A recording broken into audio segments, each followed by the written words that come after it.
Bonjour à tous. Aujourd'hui, nous allons voir comment importer des contacts dans Mailchimp.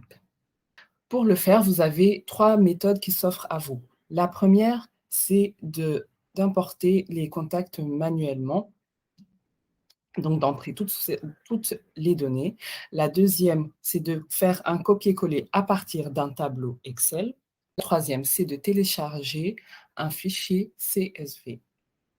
Voilà, alors c'est parti. Pour commencer, on va cliquer sur Audience,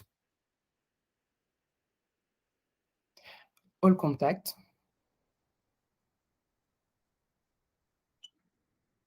ici Add Contact, ajouter un abonné et voilà, vous voyez ici, vous avez les différents champs, l'email, le prénom, le nom, etc., etc.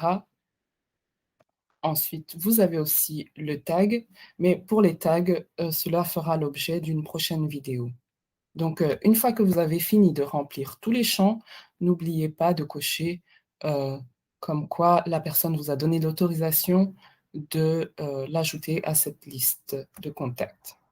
Voilà, une fois que c'est fait, vous cliquez simplement sur s'inscrire. Voilà pour la première méthode.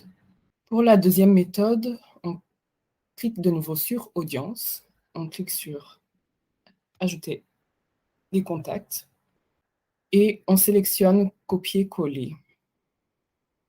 Continuer. Ce que vous allez faire, vous allez créer un tableau Excel avec les différentes colonnes, l'adresse mail, le prénom, le nom, l'adresse, etc., toutes les données que vous désirez pour vos contacts. Ensuite, une fois que vous avez créé ce tableau, vous allez copier vos données et vous allez venir le coller ici. Voilà, je copie mes données et je clique sur Continuer. Ici, c'est le statut sous lequel vous voulez voir vos contacts. Ils sont sous le statut d'abonné, oui. On continue. Ici, c'est le tag sous lequel vous allez voir vos contacts. Mais je vais choisir le tag client. Je continue. Donc voilà, vous avez importé les données de vos contacts. Et comme vous voyez, ici, Mailchimp l'a bien redécoupé en différentes colonnes. Donc, ce qu'il vous demande ici, c'est de bien confirmer les différentes colonnes qui sont présentes, les différentes données. Ici, il s'agit bien d'adresse mail. Il a reconnu, c'est bon, la colonne est en blanc. Ici, les colonnes sont vides. Il se pourrait que dans les colonnes plus bas, il y ait des noms. Si c'était le cas, vous cliquez sur la colonne et vous confirmez que ce sont les prénoms, par exemple. Vous continuez.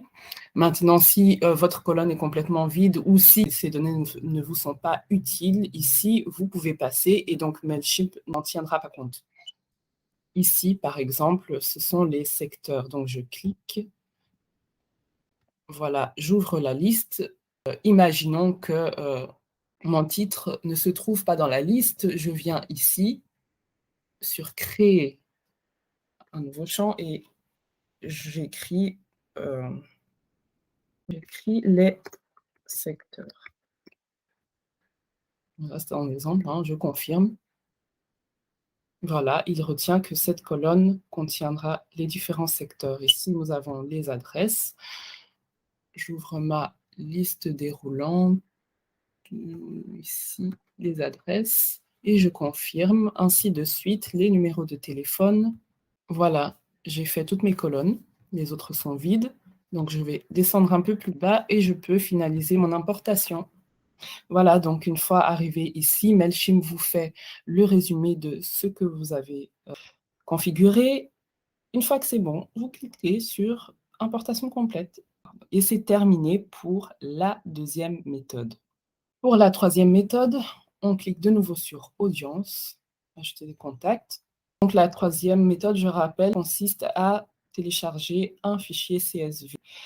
Il vous suffit, comme la méthode précédente, d'aller créer un tableau Excel et d'enregistrer ce tableau sous le format CSV. Donc, .csv, quand vous faites enregistrer sous, voilà, vous vous sélectionnez le format .csv.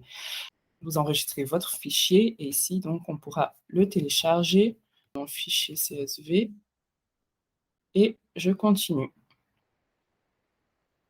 Ici, le statut sous lequel vos contacts seront, on continue. Ici, le tag sous lequel vous voulez les mettre, on continue.